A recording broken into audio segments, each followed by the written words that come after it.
Assalamualaikum warahmatullahi wabarakatuh. Kami dari kelompok 6, kami akan menjelaskan aplikasi penghitung pajak penghasilan. Perkenalkan, nama saya Yasid Sahid dengan NIM F44123048. Perkenalkan, nama saya Wulan Ainingrum dengan NIM F44123008. Saya Gersita Calvin dengan NIM F44123028.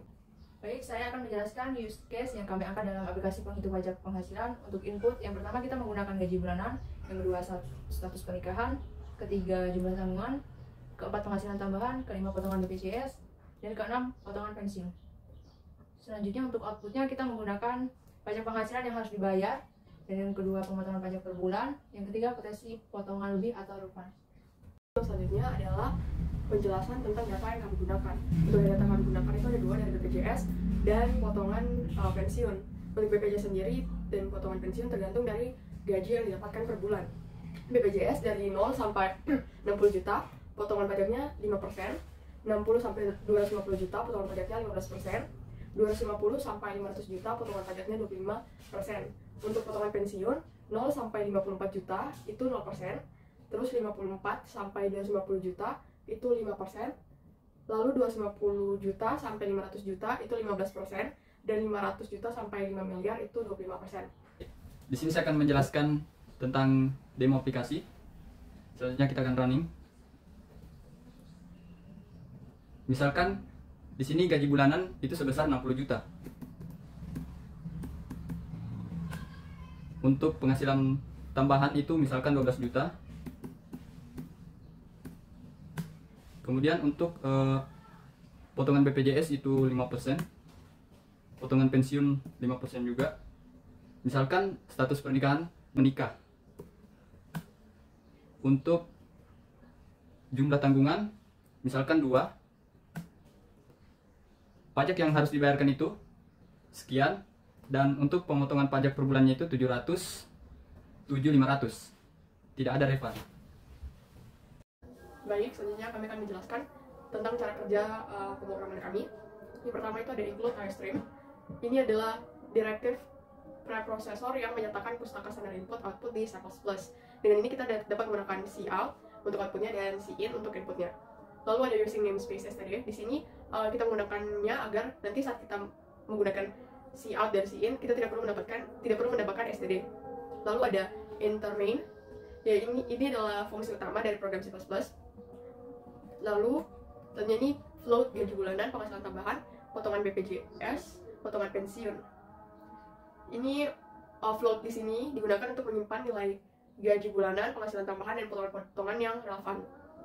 Lalu ada status pernikahan, juga jumlah tanggungan. Hal yang ini digunakan untuk menyimpan status pernikahan. Selanjutnya ada input data.